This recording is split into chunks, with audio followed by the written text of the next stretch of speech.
আসসালামু আলাইকুম, welcome back to Meheri's mom kitchen. কেমন আছেন সবাই? আশা করি ভালো আছেন। আল্লাহর অশেষ রহমতে আমিও ভালো আছি। বন্ধুরা, ফিরে এলাম নতুন আরও একটি রেসিপি নিয়ে। আজ আপনাদের তৈরি করে দেখাবো নুডলসের দুর্দান্ত একটি পকোড়ার রেসিপি। আশা করি রেসিপিটা আপনাদের ভালো লাগবে। তো বন্ধুরা, না টানে পুরো ভিডিও জুড়ে সাথে থেকে নুডলসের পকোড়া রেসিপিটি দেখে নেওয়ার অনুরোধ রইল। চলুন মূল প্রিপারেশনে যাওয়া যাক। নুডলসের পকোড়া তৈরি করার জন্য এখানে আমি 2 প্যাকেট ইনস্ট্যান্ট নুডলস নিয়েছি। এখন মশলার প্যাকেটটা তুলে নিচ্ছি। দেখুন, এখন নুডলসগুলোকে আমি খুব ভালোভাবে ভেঙে গুঁড়ো করে নেব।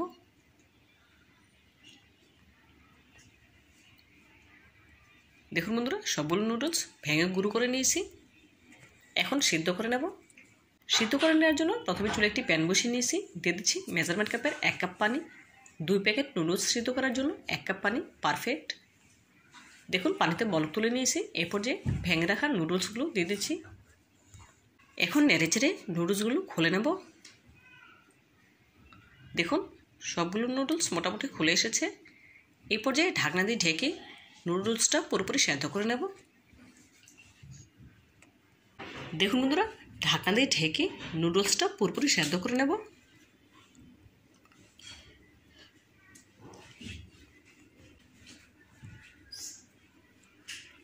দেখুন, এই পর্যায়ে নুডলসটা পুরোপুরি সেদ্ধ হয়ে গিয়েছে। আর নুডলসের যে পানিটা ছিল পুরোপুরি শুকিয়ে এসেছে, দেখে নিশ্চয়ই বুঝতে পারছেন। এখন গ্যাসের ফ্লেম অফ করে দিয়ে নুডলসটা পুরোপুরি ঠান্ডা করে নেব। নুডলস ঠান্ডা হওয়ার পর একটি মিক্সিং বলে তুলে নিয়েছি। এরপর যে এর সাথে অ্যাড করে দিচ্ছি 2টি ডিম, দিব 2টি মাঝারি সাইজের পেঁয়াজ কুচি, 1 টেবিল চামচ কাঁচামরিচ কুচি, 1 টেবিল চামচ ধনেপাতা কুচি, দিব 1/4 কাপ শুকনো চাউলের গুঁড়া, দিব নুডলসের যে মশলাটা ছিল 2 প্যাকেট মশলা, সামান্য একটু লবণ। লবণটা আন্দাজ করে দিতে হবে, যেহেতু মশলার সাথে কিছুটা লবণ থাকে, সেজন্য অল্প পরিমাণে লবণ দিয়ে দিয়েছি। সবগুলো উপকরণ আলতো হাতে খুব ভালোভাবে মেখে নিতে হবে। খেয়াল রাখতে হবে নুডলসগুলো যেন দলা পেকে না যায়। খুব সাবধানে এই কাজটি করে নিতে হবে। দেখুন বন্ধুরা, এই পর্যায়ে নুডলসগুলো আমার মেখে নেওয়া হয়ে গিয়েছে। এখন আলতো হাতে করে নুডলসের পকোড়া তৈরি করে নেব।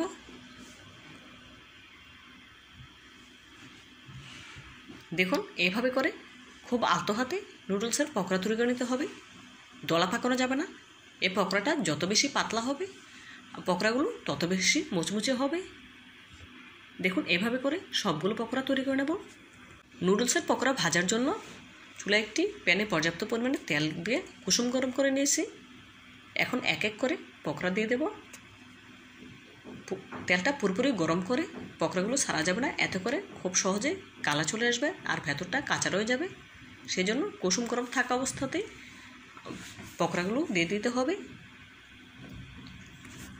বন্ধুরা, শুরু থেকে শেষ পর্যন্ত গ্যাসের ফ্লেম লো টু মিডিয়াম হিটের মাঝামাঝি রেখে এই পকোড়াগুলো ভেজে নিতে হবে।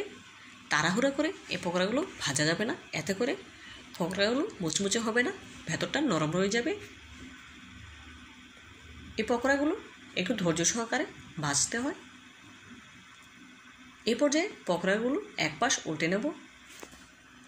তো বন্ধুরা, ভিডিওর এই পর্যায়ে আপনাদের কাছে ছোট্ট একটি রিকোয়েস্ট রইল, যারা এখনও পর্যন্ত আমার ভিডিওটি দেখছেন একটি লাইক দিতে ভুলে গিয়েছেন, প্লিজ একটি লাইক দিয়ে ভিডিওটি কন্টিনিউ করবেন। আর যে সকল বন্ধুরা আমার চ্যানেলে নতুন ভিজিট করেছেন, চাইলে চ্যানেলটি সাবস্ক্রাইব করে পাশে থাকা অল নোটিফিকেশনে ক্লিক করে দিতে পারেন। এতে করে আমি যখনই কোনো নতুন ভিডিও আপলোড করব সবার আগে আপনার কাছে পৌঁছে যাবে। অলরেডি যারা এই কাজটি করে নিয়েছেন আপনাদেরকে জানাই অসংখ্য ধন্যবাদ। নুডলসের পকোড়াগুলো কয়েকবার উল্টে পাল্টে নিয়ে গোল্ডেন কালার করে ভেজে নেব।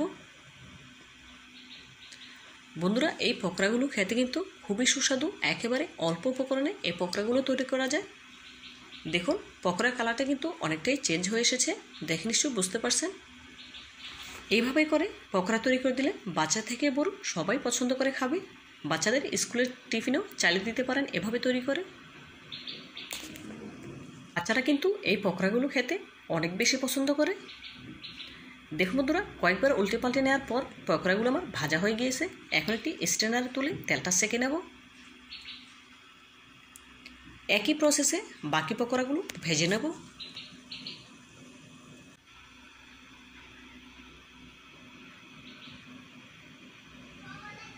দেখুন বন্ধুরা, পকোড়াগুলো ভেজে নেওয়া হয়ে গিয়েছে। এখন একটি সার্ভিং প্লেটে সার্ভ করে দেখে দিচ্ছি। দেখুন মাশাআল্লাহ, নুডলসের পকোড়াগুলো দেখতে কতটা সুন্দর হয়েছে। দেখতে যতটা সুন্দর হয়েছে, খেতে তার চেয়েও বেশি সুস্বাদু। আপনারা অবশ্যই একবার হলো এভাবে আমার এই রেসিপিটি ফলো করে নুডলসের পকোড়া তৈরি করে খেয়ে দেখবেন, খুবই ভালো লাগবে ইনশাআল্লাহ। তো বন্ধুরা, আমার এই রেসিপিটি যদি আপনাদের একটু হলেও ভালো লেগে থাকে, প্লিজ লাইক, কমেন্ট এবং শেয়ার করবেন।